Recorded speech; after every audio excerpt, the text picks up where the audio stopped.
Have you ever found yourself making excuses for your partner's bad behavior? You know, the kind that leaves you feeling confused, a little hurt, but you just push it away?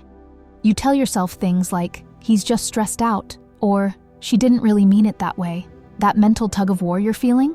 It has a name: cognitive dissonance. It's the story of the gold medal mental gymnastics your brain performs to protect you, turning glaring red flags into quirky, endearing personality traits. Think of it as your mind's built-in alarm system. The real question is, are you listening?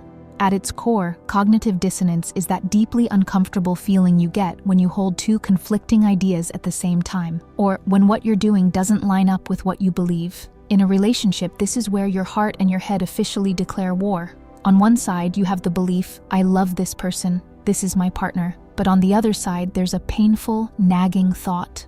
The way they're acting is hurting me. This isn't what love is supposed to feel like. That clash creates a ton of internal tension.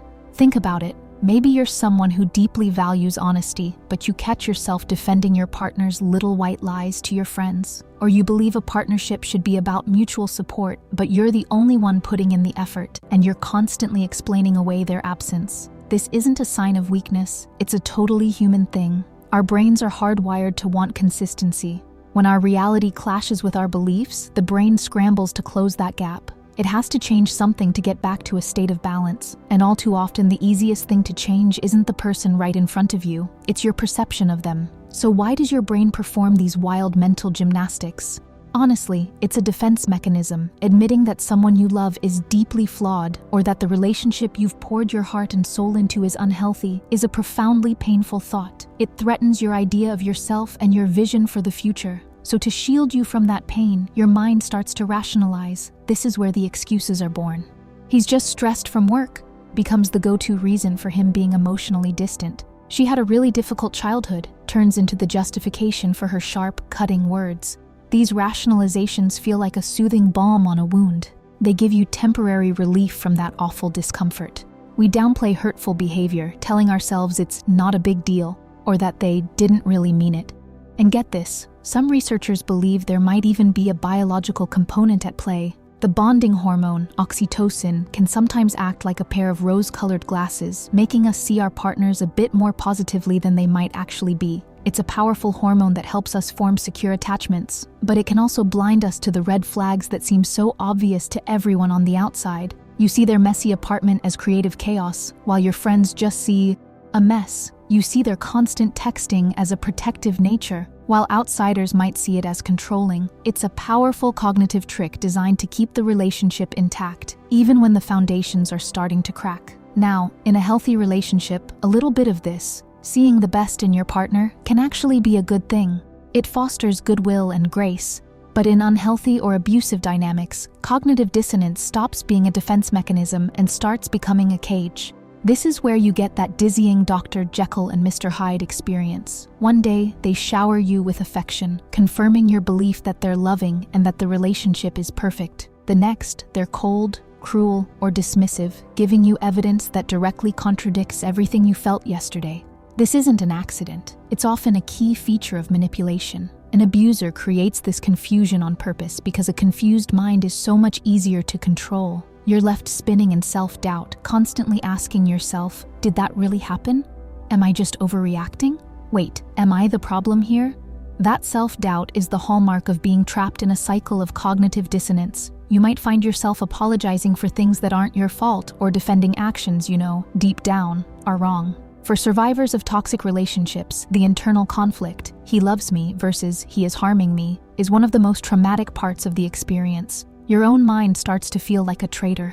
To survive, the brain begins to rationalize even the most extreme behaviors. A partner's infidelity gets minimized as just flirting.